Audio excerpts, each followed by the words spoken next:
Olá, queridos ouvintes, sejam bem-vindos a mais um episódio do nosso podcast Rainhas do Grito. E neste episódio falaremos de um filme que eu não diria polêmico, que é uma palavra muito forte, mas que dividiu opiniões. Eu vi que muita gente adorou, muita gente odiou, muita gente não entendeu e muita gente criou altas teorias. Então eu acho que teremos uma discussão interessante aqui hoje. Esse filme ele foi sugerido pela nossa seguidora e apoiadora Denise, então esse episódio é dedicado a você. Muito obrigada, Denise. Se você quer que a gente fale de algum filme específico, sugere pra gente aqui nos comentários. Então agora vou apresentar minhas queridas amigas que estão aqui comigo hoje. Boa noite, Ceci. Boa noite, Lu. Boa noite, Nath. Boa noite, Si. As minhas expectativas são curiosas sobre a nossa conversa. Tô muito curiosa pra saber o que as meninas acharam. Eu gostei. Pouca coisa que eu não gostei, mas eu gostei. Eu também.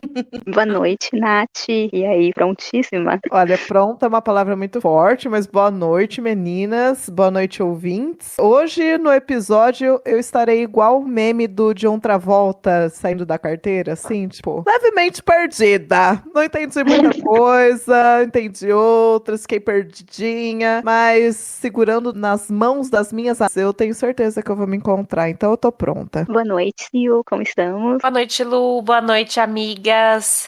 Eu gosto muito desse filme, mas eu estava inicialmente igual a Nath. E aí, mas daí revendo o filme, eu acho que várias coisas se encaixaram, então acho que eu tô um pouco mais encontrada hoje. Então vamos lá. Acho que o episódio de hoje vai ser interessante, hein? Vamos ver o que vem por aí. Quero ver Nath falando bastante sobre esse filme, por favor. Eita, Episódio para tirar dúvidas.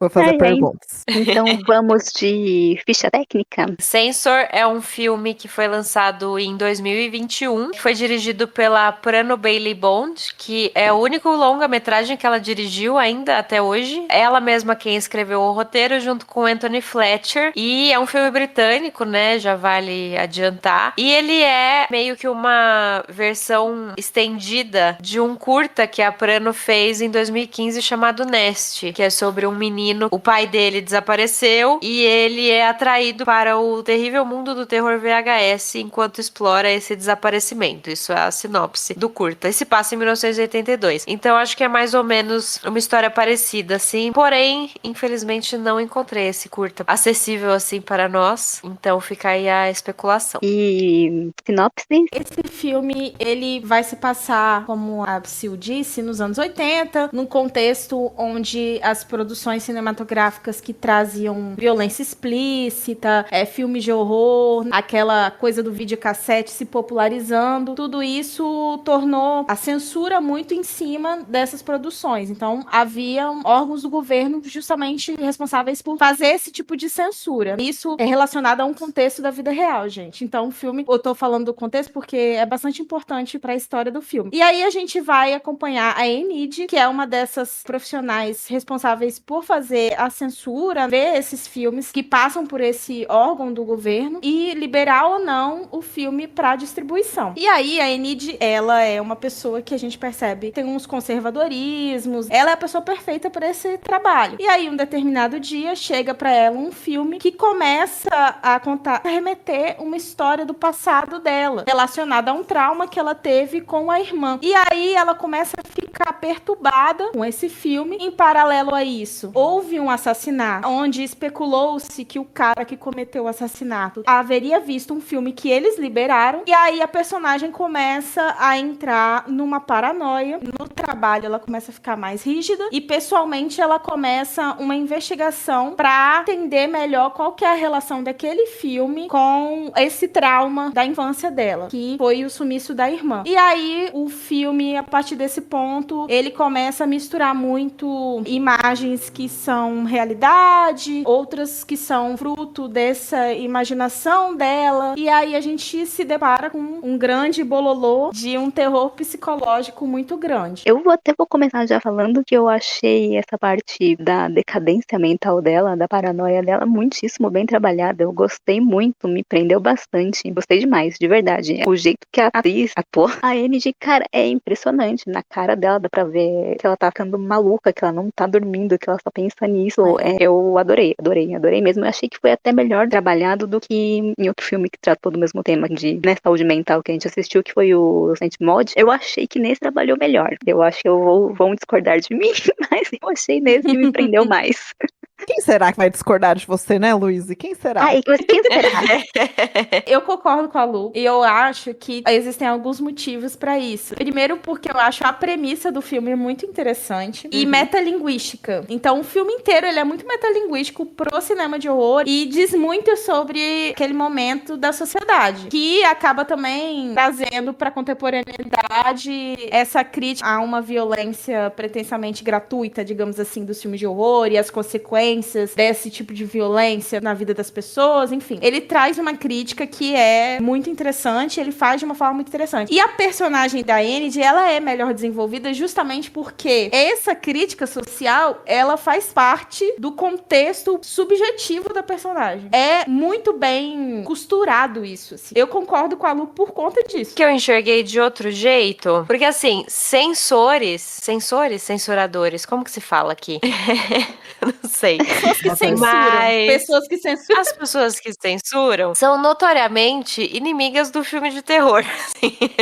E eu acho que o filme aponta muito isso, como essa censura é uma bobagem. Porque até, eu não vou falar em detalhes do final aqui, mas só puxando um pouquinho, ele faz um comentário muito irônico sobre como, olha, os videonestes não existem mais. E aí vira um panfleto de testemunho de Jeová, o mundo, sabe? Como se esse fosse todo o problema, assim. Eu acho muito, muito legal esse comentário, trazer esse tema pra um filme, porque é isso, até 84 tinha uma lei no Reino Unido que censurava filmes que iam para o cinema. E aí, que não ia para cinema, o que era VHS, assim, passava. E aí, a sociedade começou a entrar em pânico. É o equivalente meio que ao pânico satânico dos Estados Unidos, assim, né? Esse pânico moral, assim, que parece que se coloca a culpa dos problemas da sociedade em uma coisa só, né? E se resolver essa coisa, bode tá tudo expiatório, bem. né? Exato. E aí, em 85, mudaram essa lei justamente pra pegar o que saía só em vídeo. E aí, pressionaram tanto o que saía só em vídeo, assim, home video, que acabou ficando mais livre pra o que saía no cinema do que pra o que saía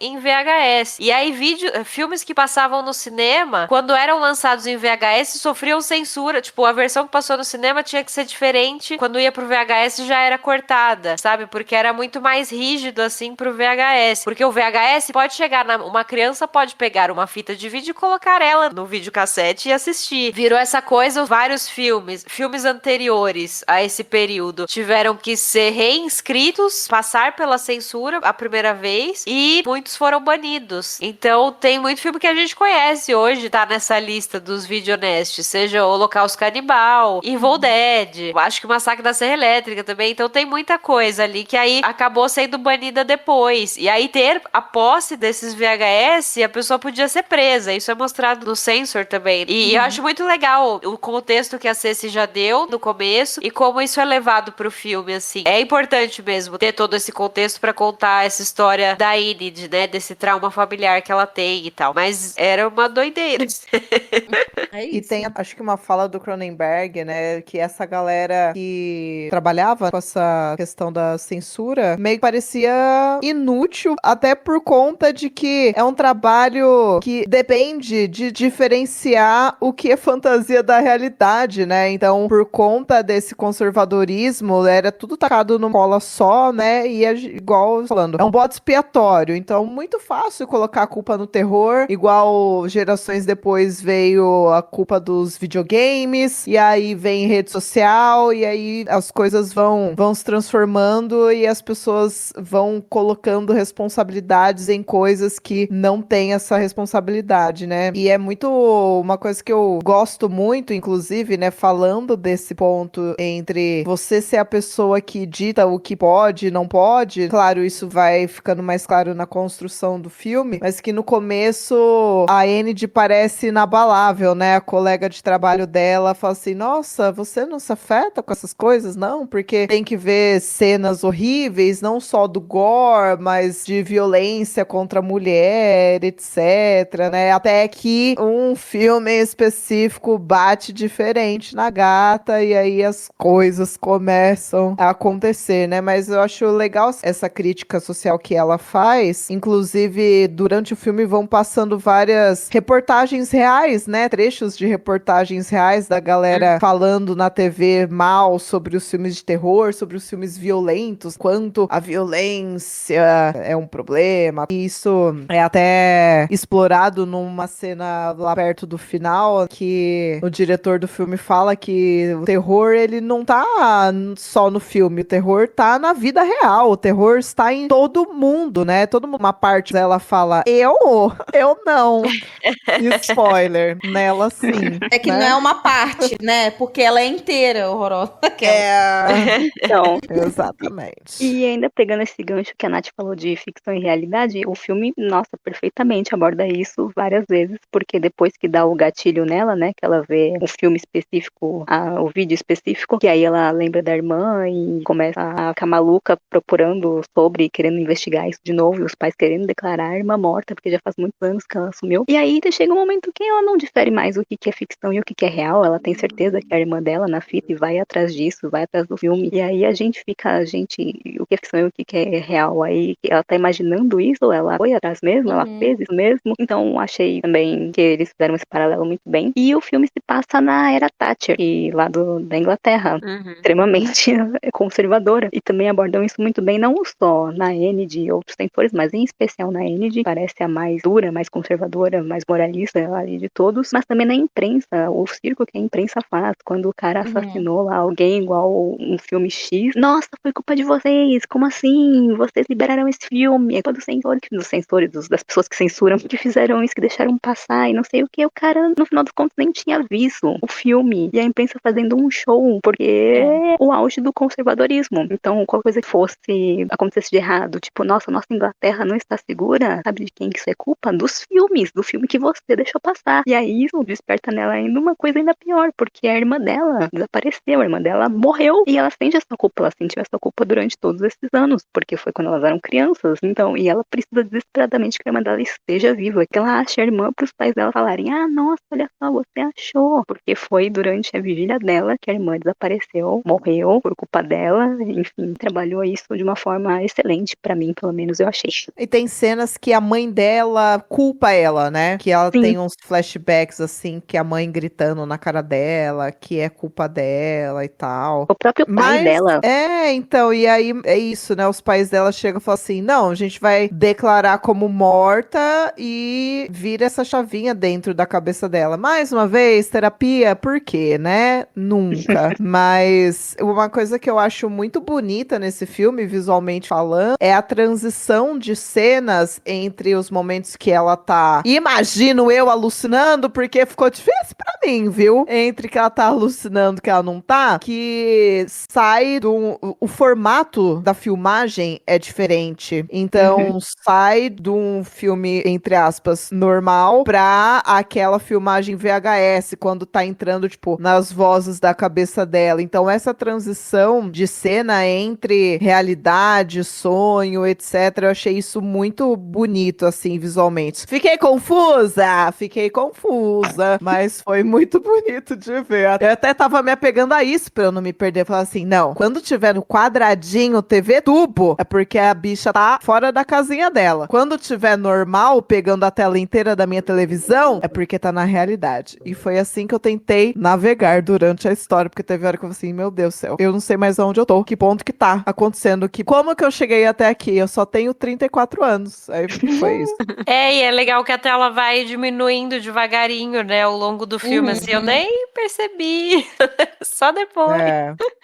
No meio do caminho. Eu confesso que eu gosto dessa indefinição, porque eu acho que o básico a gente já sacou, e ela matou a irmã. Obviamente, a confusão mental dela tem muito a ver com esse trauma, que é um trauma muito grande. Não é simplesmente o sumiço, sabe? Pelo menos foi o que ficou pra mim. E assim, voltando um pouco da questão da personagem, como que a personagem é uma personagem muito rica e é desenvolvida de uma forma muito boa, eu acho que ela também tem ela representa muito esse ambiente de conservadorismo, mas também de repressão, né? Porque ela tá ali assistindo aqueles filmes, mas na hora que ela vai lá tentar alugar os filmes daquela produtora, ela dá detalhes, assim, dos filmes de uma forma que você vê que ela prestou atenção, ela pode ter gostado do que ela viu em algum momento, ela pode ter se entretido mesmo com aquela violência, porque é isso, assim, no final das contas, ela é uma pessoa violenta, todos nós temos um pouco disso, assim, e aí eu acho que é um filme jogando na nossa cara justamente isso. É aquela coisa, né, que o pessoal fica falando que as pessoas que têm mais esse desejo maluco de matar e de cometer crimes, eles geralmente vão estar em profissões onde conseguem ter um pouco de acesso a um pouco dessa violência, né? Então tem um pouco Chama de, sublimação, né, você... gente. Olha lá. Psicóloga psicóloga. informa. Sublimação. Gente que vai trabalhar com morto, médico, cirurgião. Aí, ó. Legal, a galera da psicanálise aí pode vir me corrigir, porque eu não sou da área. Mas é real. E tá tudo bem também, sabe? O problema é que a gente, nessa sociedade, que vamos combinar, pra mim, britânico, eles sempre foram conservadores, eles ainda são hoje em dia, é uma sociedade que vive muito do status quo mesmo. Essa coisa que a Lu falou da imprensa, de tabloide, o tabloide surgiu lá, né? Então, essa coisa do título curto, impactante, trazendo muitas adjetivações. Então, a gente tem esse contexto social e a gente vê ao mesmo tempo que existe um processo individual dela de evitar, lembrar, né? Ela fica repetindo pra ela mesma em vários momentos. Você precisa estar viva. Tipo, porque no fundo é isso, assim, se ela não tá viva, se ela sumiu, isso vai significar que alguém tem culpa. E ela é uma pessoa muito cheia de culpa. Inclusive, eu fiquei até me questionando se as cenas onde a mãe e o pai culpam ela existiram de fato, ou se é mais uma vez ela mesma dizendo pra ela, seja por sonho, ou enfim, pensamentos, né, imagens construídas da cabeça dela, aquilo porque ela de fato se sente culpada. Eu diria sim, porque tem uma cena que o pai dela fala na cara dela, né? Tipo, desapareceu por sua causa, a culpa é sua, quando já adulta. E aquilo não era a imaginação dela. Então eu acho que os pais chegaram a culpar, ou pelo menos comentar, assim, entre eles, e ela ouviu, não sei. Eu não diria que ela matou a irmã, diria que ela é responsável pela morte da irmã, mas não que ela matou, assim, de forma violenta. Tipo, fui lá, peguei uma faca, um machado e matou. Eu não diria isso. Eu diria que ela foi numa brincadeira, sei lá, e acabou dando errado. Sei lá, falou pra irmã, vai lá pro fundo da floresta. Ou pregou uma peça na irmã e alguma coisa saiu muito errada. E ao invés de ajudar a irmã, de salvar, de pedir ajuda, ela só voltou pra casa e fingiu que não fez nada. Porque é assim que ingleses e europeus resolvem as coisas. E falou, não sei o que aconteceu. Tanto é que os pais não sabiam detalhes de nada. Quando chamaram a polícia, ela falou, não sei, não lembro. E reprimiu completamente o que aconteceu. Apagou da mente ali o que ela fez além. E o filme do Frederic, qualquer coisa, desencadeou isso nela. Ela falou, meu Deus, não, peraí. Minha irmã tá viva, não, ela não desapareceu. É essa mulher do filme. Porque se ela desapareceu, se ela morreu, a culpa é minha. Não, minha culpa não é minha. Eu estava lá e não vi ela morrer. Então a culpa não é minha. E ela cresceu com isso. E reprimiu isso durante todos esses anos. Até aparecer alguma coisa ali e deixou ela toda gatilhada. Eu gosto de ser mais fatalista nessa interpretação, porque eu acho que combina com o clima do filme, sabe? Porque, assim, a gente sabe que tem uma hora até que ela pergunta pra um colega de trabalho dela, assim, mas porque o cara que assassinou a mulher, ele fala depois que ele não lembra do que aconteceu. E aí ela pergunta pra colega de trabalho dela, mas, assim, se era possível a pessoa não lembrar e porque ela fica curiosa com isso. Óbvio, isso pode ser mais uma paranoia dela, mas eu acho interessante o filme mostrar isso pra gente, entende? Então, sei lá. Porque ela também não óbvio. lembra, né?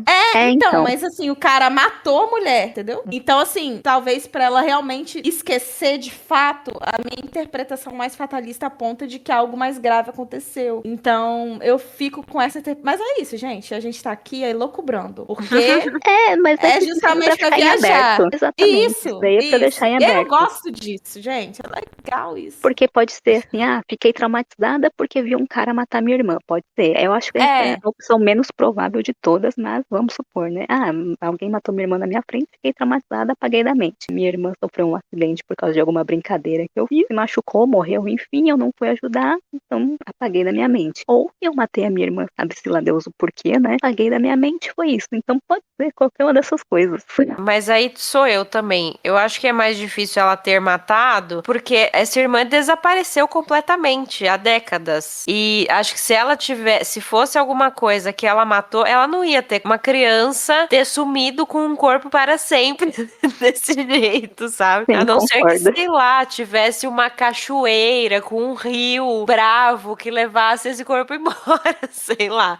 Então, mas eu tenho uma coisa pra isso. Uma questão que envolve isso. Eu fiquei pensando isso também. Só que tem um outro detalhe que me pegou, que eu fiquei me questionando. Até o momento, antes dela ver o filme, a gente vê que ela fica preocupada com a questão do trabalho, porque já sai a notícia do assassino e tal. Mas ela ainda não virou a chave, não pirou. Aquele filme realmente parece muito com a memória dela. Uhum. E até aquele momento, ela aparentemente estava sã, lembrando do que ela já lembrava sobre o acontecido. Então eu fiquei me perguntando. E depois o cara fala que ele baseia todos os filmes dele em histórias reais. Então eu fiquei me perguntando também como que esse cara teve acesso a essa história. Porque eu não compro a ideia de que ele teve alguma coisa a ver com o sumiço dela. Eu criei uma teoria muito maluca pra explicar isso, que ela ficou, obviamente, por ela ter esquecido o acontecimento inteiro, ela pode ter passado por um momento muito pesado, né, mentalmente. Os pais, talvez pra protegerem ela, sabem da verdade, mas preferem não... Talvez, assim, ela não matou a irmã com aquele desejo assassino, mas ela matou, sabe que a culpa é dela. E aí os pais tentam proteger ela disso. Porque a minha impressão foi de que esse produtor, esse diretor, ele já sabia, o diretor e o produtor, no caso, da história dela, que é muita coincidência. Até essa parte do filme, a gente sabe que o filme não existe na cabeça dela, né? O filme existe de verdade. Então, é uma questão. Eu vou né? dar minha teoria. Quem não entendeu.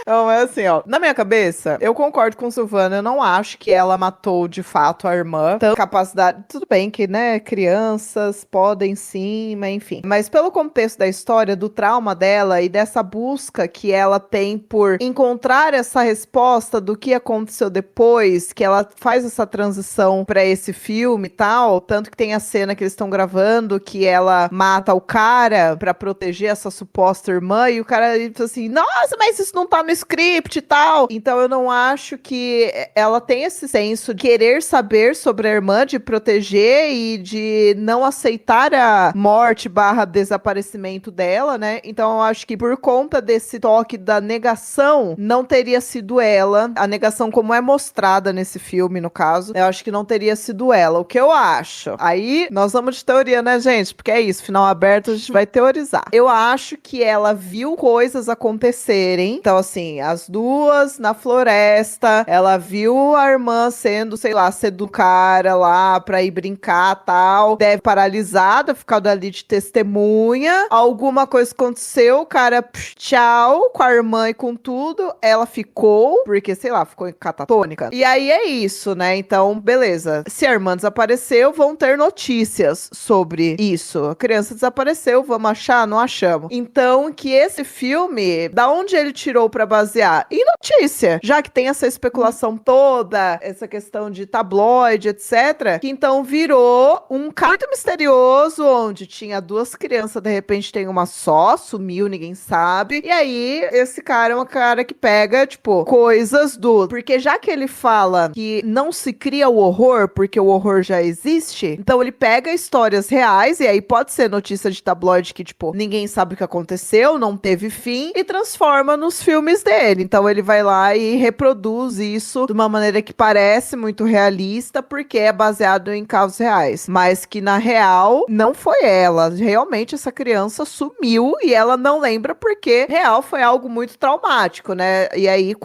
geralmente, quando a criança não sabe nominar o que tá sentindo, nominar o que tá vendo, vem o trauma, vem esses bloqueios. Perder a memória mediante um trauma, realmente não é também só adultos passam por isso, isso, enfim. Então, a minha teoria é essa. Eu não acho que ela foi culpada de fato. E aí, pilar da saúde mental não pode reprimir coisas, tem que botar as coisas pra fora. E ela passou uma vida inteira sem entender o que aconteceu, sem lembrar tudo de fato, e tudo isso reprimido. Então, essa raiva que ela tem, pra mim, não é raiva, tipo, que ela já tinha tanto que ela matou a irmã. É uma raiva de realmente, tipo, não saber o que rolou, de estar lá e não ter feito nada, de levar essa culpa, de carregar uma responsabilidade que não era dela, porque eu também era criança. Então, este é o meu desfecho dentro da minha cabeça de quem ficou perdido durante o filme.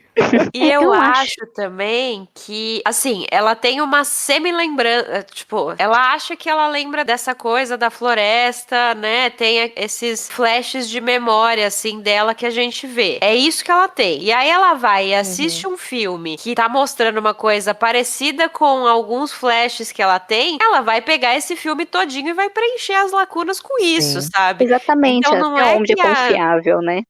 não é que necessariamente era igual. Talvez fosse, mas é isso que entrou ali nos pedaços que tava faltando, né? Então, às vezes, ela tá cobrando esse diretor de ter contado uma história igual a dela e nem era, sabe? Era justamente uma história que ele viu no tabloide e que pra ela era igual, mas se fosse possível de resgatar essa origem, vai ver, não tinha nada a ver, nem era uma floresta, sabe? Era um bairro, enfim. E sem contar que tem a pessoa que é muito parecida com ela, e consequentemente com a irmã dela desaparecida, né? No filme. Então ela coloca na cabeça desse cara, sabe, de alguma coisa da minha irmã, e falou que vai ser o último filme dela. Como assim? Ele vai matar ela? Não, eu preciso salvar ela. Aí ela já começa aí já começou há tempos, né? Numa espiral de loucura que você fica, mas rapaz, calma lá, moça. Calma, pera.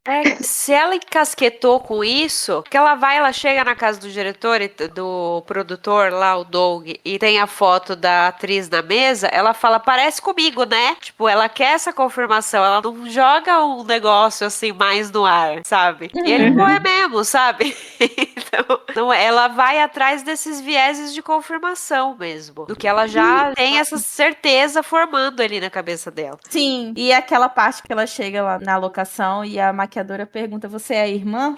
Então. Mas assim, é isso, gente. É totalmente interpretativo, porque a gente pode questionar absolutamente tudo depois de um determinado ponto do filme. A gente fica com a interpretação que acha que faz mais sentido. Essa é a graça. Essa é a graça. Mas eu também fico assim, né? Mas eu também não posso... Aí a gente fica, não, mas eu não vou questionar tudo. Mas a graça do filme é justamente essa, né? Exato. Ele consegue fazer você questionar, assim. Eu concordo com a parte que a Nath falou que provavelmente é isso, né? Ele tira as histórias de tabloides mesmo. Eu só fico com essa questão da participação ativa dela no desaparecimento da irmã. Pode ser que ela tenha alguma coisa a ver, eu acho mais provável, e pode ser que não tenha. Mas o fato é esse, eu acho que trabalha justamente como que essas memórias construídas, elas podem levar a gente à loucura mesmo, que é o que acontece também com ela, como que isso contribui para a decadência mental da personagem. E eu acho que o filme dá alguns indícios de que ela é culpada, porque assim, alguém que só sofreu um trauma porque viu alguma coisa violenta acontecendo com a irmã e aí esqueceu, apagou da mente, cara, ela matou 2 caras com machado, sabe? Com uma facilidade enorme. Com uma facilidade enorme. Eu penso justamente nisso também. E conforme ela vai, entre aspas, enlouquecendo, vai aparecendo um lado muito mais sombrio dela, um lado muito mais cru, assim, e você fica, cara, ela não é aquela boazinha moralista assim, não, de jeito nenhum, tem alguma coisa aí. E ela quer se reprimir isso de qualquer jeito, que é tipo, não, eu sou boa assim, mas por que ela quer achar que ela é boa? Porque aconteceu alguma coisa, pra mim ela é culpada, não de uma forma direta, de morte matada, mas talvez de morte morrida, então... gente, do acidente. Depois de Good Night Mommy, eu não duvido de mais nada. Ai, então, maravilhoso, assim, né, meu Deus. Eu acho que, já que é pra pirar na batatinha, vamos pirar na batatinha mesmo. Então, esse é um tipo de filme que eu gosto muito, esse daí, Boa Noite, Mamãe, gosto muito. Isso aí. Ela quer que aquela mulher seja a irmã dela desesperadamente. Quando quando a mulher fala, pelo amor de Deus, eu não sou sua irmã, não me mata, me deixa em paz, ela fica, não, você tem que ser. Como assim você não é? Como assim você não é? E ela começa a ficar num desespero, né? Tipo, meu Deus do céu, como é que ela não é a minha irmã? E aí... Ela fala assim, precisa ser verdade. Exato, exatamente. E aí ela alucina que na mão dela tem aquele controle que ela usa pra censurar os filmes. E aí ela alucina que usa esse controle e aí a vida perfeita começa a acontecer. Aquela mulher é a irmã dela. Os pais dela agradecem ela porque a filhinha está de volta. Ela trouxe a filha de volta. Tem um arco-íris ali. Não tem mais violência na Inglaterra. Tá tudo perfeito, mas não está. Wouldn't it be nice if É nessa vibe. Inclusive, essa parte é a que tinha me deixado mais confusa, assim. Porque eu sei que é tudo muito aberto, não dá pra ter certeza nenhuma que é real e do que não. Mas eu compro de que até ela matar os caras na floresta é real, em princípio, assim. Sei que pode não ser. Mas depois a atriz vai embora, daí volta e fica tudo colorido e tal. Aí que começa a ilusão, porque a gente vê essa ilusão quebrar em alguns momentos, né? A irmã tá olhando pela janela do carro sorrindo, de repente dá uma piscada e ela tá gritando. Os pais também estão recebendo ela sorrindo e de repente os flashes de que não estão. E aí eu não sabia o que estava rolando ali até eu entrar na Wikipédia e ler o resumo. E aí no último parágrafo, o resumo, tá escrito tipo que são flashes que mostram que ela sequestrou essa moça e levou pra casa dos pais, sabe? Isso jamais tinha me ocorrido.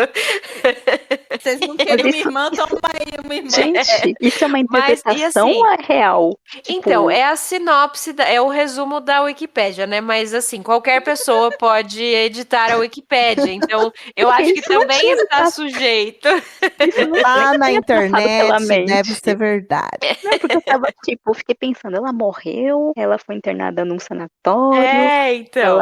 ela foi presa, mas eu não imaginei que ela tinha sequestrado a mulher. Isso daí não tinha passado pela minha cabeça, não. Eu achei que ela tinha levado a mina assim, ela não tá sozinha. Então eu achei que Mas ela então, tinha mas- levado, e aí, tipo, os pais dela assim, gata, que é isso?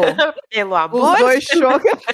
Mas pra mim a parte do carro nem aconteceu na realidade, era tudo na cabeça dela. Ela tava lá eu também caída na achei floresta e parou aí. Eu achei que ela pegou, foi lá, e os pais dela assim, amada. Não, porque durante essa cena final, tem as transições do VHS pro real, assim, deu tem mesmo. Então, eu assim, ai, a bicha foi lá mesmo, porque daí ela sai do Testemunha de Jeová, Tigres e Flores, pra tá ensanguentada. Então, eu tô achei que rindo porque é rolou. igualzinho. Muito bom aquele arquivo. Eu tô imaginando. Desenhos. Eu tô imaginando muito essa cena, tipo assim, eu sequestrei uma pessoa pra ser minha irmã, vocês podem adotar ela. Tá tudo bem agora. É que não mostra muito o estado que chegou essa mulher lá, né? Tipo, Mas que loucura. talvez a mina, ela deva ter matado a suposta irmã e levou o corpo da mina, sei lá, toda cagada, toda, enfim, né? Mas a gente não viu ela indo embora. Mas rolou. Quando ela fala precisa ser verdade, a mulher sai correndo ali, floresta fora. E aí ela correu atrás. Gente, fiquei um pouco chocada com isso da Wikipedia aí. Eu não. O problema eu acho que são esses glitches, né? Que mostram, tipo, o mundo de arco-íris e o mundo real, que até a cor muda muito. Eu gosto muito do uso das cores desse filme. E dá um susto. Tomei um susto, gente. De repente ficou claro, né? Não, mas no glitch, assim, tipo, porque faz um barulho também, eu tava quase caindo da cadeira. Mas é isso que me deixou, assim, na dúvida, sabe? Aí é isso, eu não sei como que ela pegou essa mulher pra enfiar no carro. Mas aí também são lacunas, né, que a gente tá vendo daí pela cabeça dela. E vai faltar mesmo. Porque Também na cabeça tinha. dela, ela nunca pegou essa mulher, nunca sequestrou ninguém. Também tem a interpretação de que, assim, depois que ela mata o diretor lá na casa dele, isso aconteceu de fato, isso é incontestável. Matou, ela saiu com uma calma do tipo, eu sei a saída, muito obrigada. Então aí também, pra mim, já é um indício de que ela pode ter tido uma participação na morte da irmã, indireta ou diretamente. Eu comecei a ficar tão paranoica com isso, de que ela participou diretamente, que até na cena, quando a menina tá fugindo dela na floresta, ela fala, por favor, não me mata. Aí ela já tinha matado um monte de gente e tal, aí ela bota o machado do lado. Aí eu, na minha cabeça, assim, agora ela vai ter a oportunidade de não matar a irmã dela, de tipo assim, Ela tá... Não, é uma boa. Boa. Então, aí depois que ela mata esse cara aí, ela volta pra casa dela, mas aí ela fica num estado, assim, horrível. Ela fica no pior estado possível mental dela. E aí ela parece que não vai trabalhar, né? Recebe a ligação, que aí ela começa a alucinar com essa ligação, porque é o diretor falando coisas pra ela. E a TV tá com aquele ruído branco. Aí eu não sei, aí assim, a partir desse momento, se você quiser interpretar assim, tudo pode ter sido imaginado por ela, a partir daquele momento, que ela tava num estado catatônico, deplorável, e aí passa aquele ruído branco, aí você pode pensar, pô, a partir daí, tudo que aconteceu, ela imaginou, porque no final do filme o que acontece? Sai uma fita de vídeo. Aí você pode pensar verdade. que foi isso que aconteceu, que tudo que ela, a partir dali, tudo ela imaginou, tudo foi uma loucura total. Mas aí também, né, novamente, fica em aberto. Eu acho que ela matou o cara lá, o homem besta, etc. Eu acho que ela matou. Mas também fica essa interpretação de será? Porque ela entra lá sabendo que é um filme, de repente ela esquece que é um filme, aí mata os atores. Gente, que doideira. Ela vai lá, né, e ela fala, pode deixar que eu sei a saída e tal. Mas se a gente for pegar essa reação dela, eu não acho que foge muito, eu acho condizente com a construção dessa personagem, porque assim, ela é uma pessoa totalmente traumatizada e que sempre guardou tudo ali dentro totalmente reprimida. E aí, uma pessoa que, traumatizada por um evento extremamente aí violento, seja ela que perpetuou ou não, foi uma pessoa que na vida adulta escolheu o quê? Trabalhar com ver constantemente cenas violentas e que poderiam ter sim a ver com esse trauma. Por quê? Foi sublimar lá, então tipo, se não tá acontecendo comigo é uma maneira de eu lidar com esses sentimentos, enfim, deixa a psicologia para outro dia. Mas, aí então tem isso sobre essa personagem. Ela sofreu um trauma, ela foi trabalhar com coisas extremamente traumáticas e quando acontece o trauma, é isso, né? Vem essa reação de, isso aqui já é só mais uma segunda-feira pra mim, porque eu vejo no meu trabalho, dia sim, dia também, mas ao mesmo tempo, sai dessa linha profissional e vira pra mim, né? É comigo, fui eu. Por isso que veio o surto, porque daí sim foi ela que perpetuou. Então eu acho que tem todo esse caminho, essa cadência. Então, trauma inicial, não sei lidar, vou trabalhar com isso, mas vou tá vendo, tudo bem. Pipipi, popopó. E aí acontece, e por isso que eu acho que não foi ela, porque o surto não veio da irmã, o que, claro, ela viu o filme lá que foi gatilho, e aí ela se interessou, ela ficou obcecada, foi atrás do produtor e tal, e aí quando sai dessa linha entre não é mais uma coisa, ela é uma coisa que eu estou vivendo de fato, que eu perpetuei, aí vem o surto e a loucura e etc, etc, etc. Então, esse arco, na minha cabeça, diz que não, até então, ela nunca tinha feito nada. Ela nunca tinha matado ninguém, nem a irmã. E aí, realmente, o cara morrer com ela caindo em cima, né, tal, mesmo que acidentalmente, um acidente que, assim, a gente sabia que a cena toda levava a dar uma merda muito grande, mas cruzar essa linha foi demais pra ela, de perpetuar uma coisa. Então, dizendo um pouco mais sobre a minha teoria, é isso também. E aí, ela também fala quando a moça lá, né, igual vocês disseram, ela bota o machado de lado e ela fala assim, não, você eu nunca machucaria, vim te proteger, que ainda na cabeça dela, ela tá voltando pra aquele momento e realmente agora ela pode proteger a irmã, como ela não conseguiu proteger lá atrás. Então eu acho que até essa questão do script, por mais que igual está, né, deliberando que sim, ela tá preenchendo coisas que ela não tem com o que ela tá vendo, mas é isso, né, talvez lá atrás ela não tenha conseguido proteger a irmã, agora ela consegue, só que não consegue entre muitas aspas aí, porque ela está matando pessoas deliberadamente, né? Então... E sequestrando, aparentemente. Tô muito chocada ainda. Não, e aí, eu gostei dessa teoria, Nath, mas eu ainda acho que tem uma coisa estranha. Porque, tipo assim... Eu também. Porque se fosse uma coisa... Beleza, a primeira morte lá do produtor, que é o que a gente sabe que aconteceu até o momento... A não ser que a diretora fale, então, não aconteceu de verdade. Aí, beleza, acabou tudo. Mas essa primeira morte que foi acidental, se personagem em si não tivesse aquela coisa de matar dentro dela, isso serviria, sim, obviamente, mais uma camada de mais um trauma. Mas o que acontece depois é justamente o contrário. Ela acaba matando com mais vontade ainda. Então, tipo assim, fica uma coisa meio estranha, sabe? E outra coisa também que eu acho, a violência que ela vê nos filmes, e eu acho que é uma das críticas desse filme. A violência que ela vê no filme não é a mesma violência praticada. Ela é completamente diferente. Então, é mais um motivo pra que essa morte desse produtor fizesse esse efeito dela de reprimir a violência. Então, pra mim, a minha percepção é que isso, na verdade, trouxe à tona uma violência que tava em alguma coisa lá dentro dela. E é uma violência que pra mim foi muito desproporcional. Teoria, né, gente? Ai, ó, tá vendo? Não, exatamente. Não, é o jeito que ela matou o cara lá, o homem besta, era isso? Gente, o homem, e assim, quando ela chegou lá na casa e o homem abraçou, ela falou, ah, não, agora você está segura comigo, alguma coisa assim que ele fala, como se ela estivesse abraçando a escuridão, não sei, vamos interpretar. Aí eu fiquei, ai, ó, ela é culpada mesmo, porque até aquele momento eu fiquei, tipo, ela ia filmar, mas aí aparece esse homem aí só depois que eu me toquei que o homem fazia parte do filme do cara, eu não tinha ainda pegado. Nesse momento eu fiquei, ué, é uma simbologia aí dizendo que ela realmente fez algo, mas tá tudo bem, ela pode aceitar isso. Aí não, aí ela surta lá, mata o cara, salva a irmã, que não é a irmã, e a mulher fica desesperada. Enfim, muito bom, gente, muito legal esse filme, que abre essas lições assim, de verdade. Agora a gente precisa do quê? Que os ouvintes deixem nos comentários ou pra gente aí se vocês acham que matou ou não matou, sequestrou ou não sequestrou, surtou, não surtou, quer dizer, surtou, não, né? Surtar, isso é unânime. Esse não tem o que discutir. Mas... Adotou uma nova irmã, não adotou uma nova irmã. Babá. E eu vi muita gente falando que não gostou desse filme porque achou muito parado. Oxe! Então, normal, né? assim, ok, não tem sustos e várias mortes e nossa senhora. Mas, porra, olha só toda essa trama, como assim? Ou a pessoa não prestou atenção, acha que filme bom é filme com jumpscare só, ou sei lá, mas eu vi muita gente falando que é muito parado, muita gente falando que não gostou porque não entendeu nada.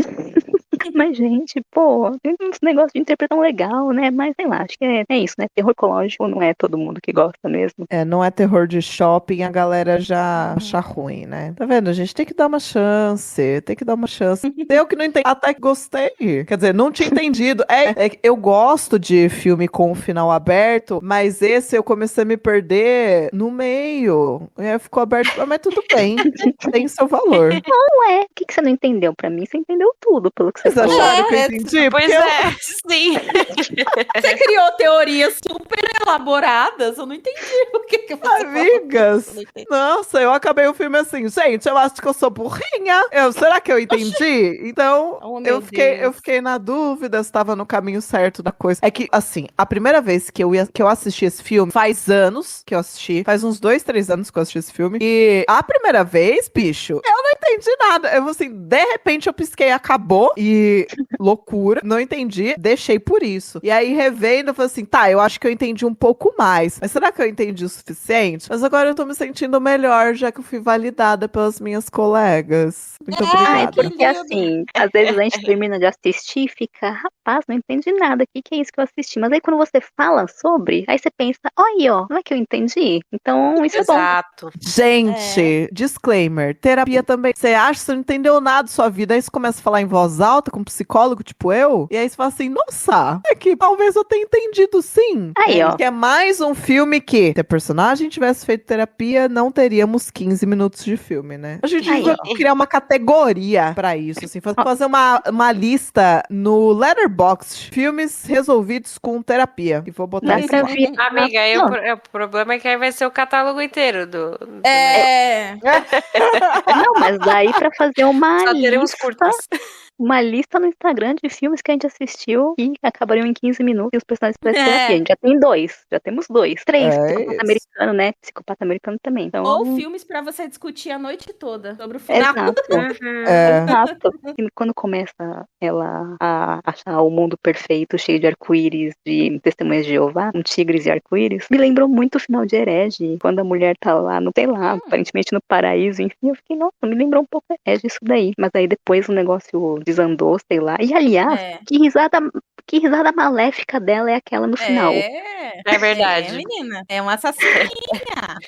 Meu Deus. Mas beleza, então vamos de sabores e de sabores. O meu sabor é essa mudança do formato da câmera entre realidade. É que, gente, eu não sei coisa técnica, né, de proporções aí. Mas já a realidade, a câmera pegar toda a tela da minha TV e a loucurinha pegar o formato do VHS da TV de tubo. Eu achei isso muito saboroso, muito bonito. E eu gostei também da cena panfleto Testemunho de Jeová. Fica tudo colorido, não existe crime, existem muitos empregos, tudo é lindo, perfeito, nananã. E o principal sabor pra mim é a cena final da fitinha saindo com o título do filme. Saindo do VHS pro sensor. Caralho, cinema. Esse foi o maior sabor de todos pra mim, foi esse segundinho final. Muito bem. Teve uma energia meio lacração, né? Lacrou. Também. Bom, gente, eu tenho muitos sabores desse filme, mas eu vou destacar aqui a interpretação da atriz irlandesa, né? Que eu não vou saber pronunciar o nome. Que interpreta a Enidna, é a nossa personagem principal. Você percebe muito bem a mudança da expressão facial dela, do olhar. Ela vai ficando mais perdida. O filme é bastante contido desde o início, né? No iniciozinho, assim. Parece que tudo tá sendo muito controlado, assim. E aí, ela também vai se soltando com o passar do filme. Eu acho que eu destacaria bastante ela, assim. Gostei bastante, tanto essa coisa da câmera que a Nath disse, eu acho muito boa, mas eu gosto muito também das cores, nem falo nessa parte da Testemunha de Jeová, que é muito coloridaça mesmo, mas principalmente ali na floresta, entra muito vermelho, muito azul, assim, eu acho bem bonito, é uma coisa que vem se construindo ao longo do filme, assim, e que eu acho que fica mais acentuada ali na floresta, até remete um pouco aos diálogos, assim, eu acho que ficou muito bonito, então é isso aí, meu sabor. O meu, eu tô muito alinhada com a Ceci. Realmente, a atuação da moça que faz a Enid, achei impecável, maravilhosa. E assim, ela atua sem precisar abrir a boca. Você percebe que ela tá num estado de paranoia,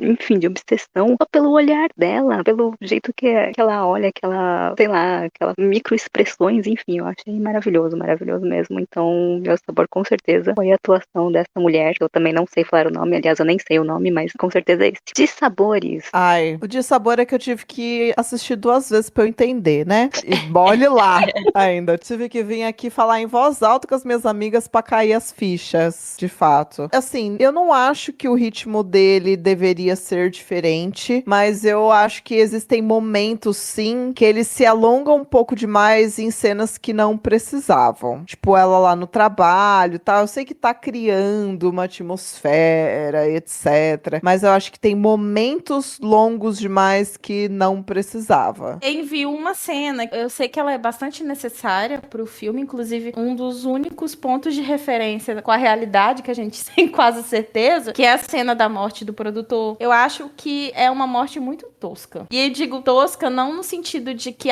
foi porque ela matou sem querer. Não. Esteticamente eu achei bem ruim, assim. Se eu não me engano, até tem um corte muito brusco, assim, que eu até fiquei meio confusa na hora. Então, a única coisinha que realmente me incomodou foi essa morte, que eu acho que poderia ter sido uma morte um pouco mais memorável. E entrando ainda mais nessa loucurinha, podia até ter deixado um pouco mais subentendido se tinha morrido ou não. Algo mais assim. Acaba que a gente questiona no conjunto geral do filme, porque o filme todo a gente questiona. Mas é isso. Pra mim é a morte do produtor. Pra mim é a morte do produtor também. Eu também acho que destoa bastante. Não sei se foi proposital, assim, essa tosqueira. Mas, gente, vocês olham. A câmera filma este homem caído em cima da mesa e que tá filmando, assim, de lado, com o troféu, sei lá o que era aquilo, saindo da boca dele. E você percebe muito claramente que aquele troféu está atrás da cabeça dele, sabe? Tá fazendo aquela montagem. E tá feio. E depois mostram de frente e tá saindo da boca dele mesmo. Só podiam ter feito, né? Corta o troféu ali de um jeito que dê pra enfiar na boca dele pra filmar o negócio direito. Nossa.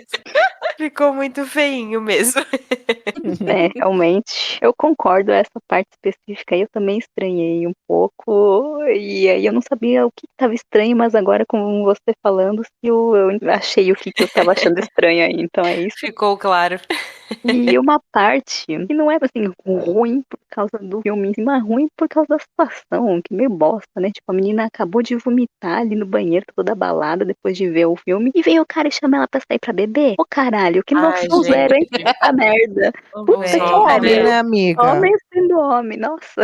Inconveniente demais. Não, podia não existir aquela cena, que não agregou em nada. Podre demais. E também a cena, tipo, quando aquele diretor tá filmando ela já de branco e tal, ele fala como se conhecesse ela, mas aí eu fiquei, tipo, ele tá falando assim só pra atiçar ela, pra ela atuar, né, fazer o que tem que fazer, ou ele sabe alguma coisa. Eu fiquei, não sei, fiquei com essa leve dúvida, assim, não achei horrível, assim, só fiquei meio, fiquei meio sem explicação demais esse eu não consegui teorizar nada. Eu acho que essa do diretor é só porque, assim, tava escuro e ele achava que era a atriz certa, assim, sabe? Eu pensei Foi a atriz nisso. que chegou, né? E ele tava dirigindo ali, tentando extrair o que ele queria dela, né? E Então, eu acho pensei que nisso, foi mas aí isso. ele falou, mas é você, eu estava esperando você é a irmã. Eu fiquei tipo, a irmã da outra, a irmã do filme, qual era, o que era a sinopse do filme que ele estava filmando, né? Então, acho que faltou alguma Pois é. informação aí. Então vamos de notas? Minha nota vai ser 3,5. 4,5 e uma estrelinha. Eu dou 4. Eu dou 4 também. Olha, só, eu a fui Nath a foi única a que boa deu média. 4,5. a Nath foi a que deu a nota menor, ó. Geralmente não é isso que acontece. Né? Muito bom. A minha confusão mental não me deixou ser generosa hoje. Não te deixou usufruir 100%. É isso. Então, temos indicações? Temos. Eu posso deixar uma indicação que eu não assisti, eu vou trapacear, mas claro. tem um contexto. Eu tava lendo uma entrevista com a Prano, aí o entrevistador perguntou qual você acha que é um videonest que faz uma boa dupla com um sensor, assim, pra assistir juntinho, né? E ela indicou um filme que eu fiquei muito curiosa, que eu nunca assisti, chamado The Witch Who Came From The Sea, A Bruxa que Veio do Mar. É um filme de 76, dirigido pelo Matt Simber. É sobre uma mulher que ela foi abusada pelo pai quando era criança, então ela tem algumas memórias desse abuso, e aí ela, adulta, acaba virando uma assassina de homens. Então eu já fiquei muito interessada. Ela é assassina, tá vendo? A diretora indicou uma história que Olha aí. mostra que a personagem principal... Gente, Muito eu bom. estou falando. Eu igual aquele meme, né, do cara com os pontos assim, mostrando... Charlie Day, is always sunny em Filadélfia. Isso! E o pôster desse filme é belíssimo, gente. É muito bonito. Não é aqueles pôster pintados, sabe? Que não é foto. Eu recomendo que vocês procurem, que é bem bonitaço. Vou Muito assistir bom. assim que terminarmos essa gravação. Mentira. Muito bom. Vai lá. Gostei dessa. Eu vou indicar uma animação que chama Perfect Blue, que é do Satoshi Kon, um filme de 1997, que tem uma popstar que ela participa de programas de TV e, de repente, coisas começam a acontecer e aí você já não sabe em que momento ela tá alucinando, em que momento é verdade, em que momento é paranoia. Então, eu achei um pouco dentro da temática aí esse filme e vou me ater com ele. E sem molde, né? Sem molde total na vibe.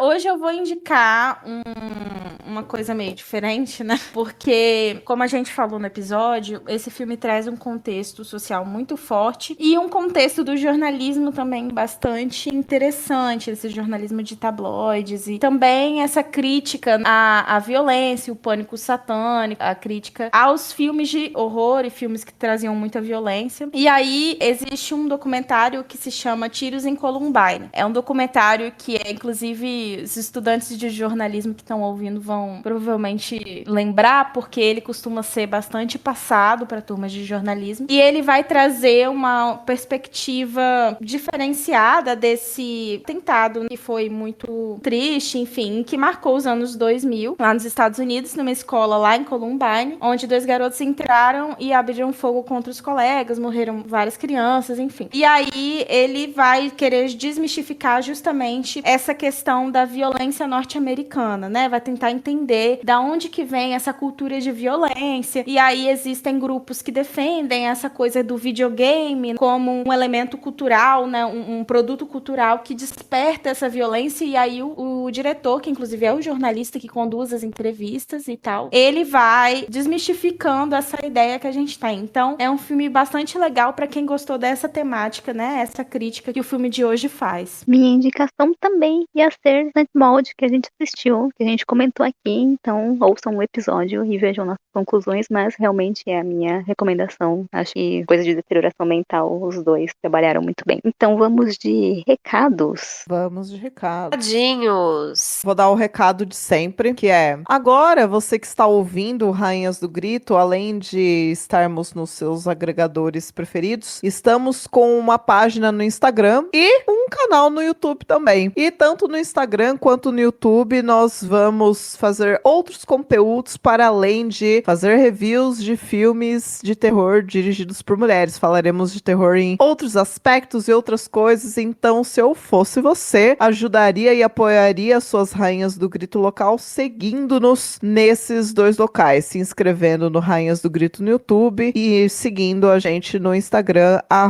@Rainhas do Grito Cast. Muito bem, e no YouTube já temos um vídeo lá, viu, gente? Então, por favor, confiram. Nosso episódio já está lá. E como a Nath já disse, né, gente, queremos a opinião de vocês, ouvintes, tanto sobre Censor como outras indicações de filmes parecidos também. O que vocês acharam assistindo? O que vocês entenderam? Compartilhem com a gente tudo o que vocês sentiram. Ouvindo esse episódio. A gente tá no Rainhas do Grito Cast lá no Instagram, mas vocês podem encontrar a gente nos nossos Instagrams pessoais também, né? A gente deixa nossas arrobas no post. Então é isso.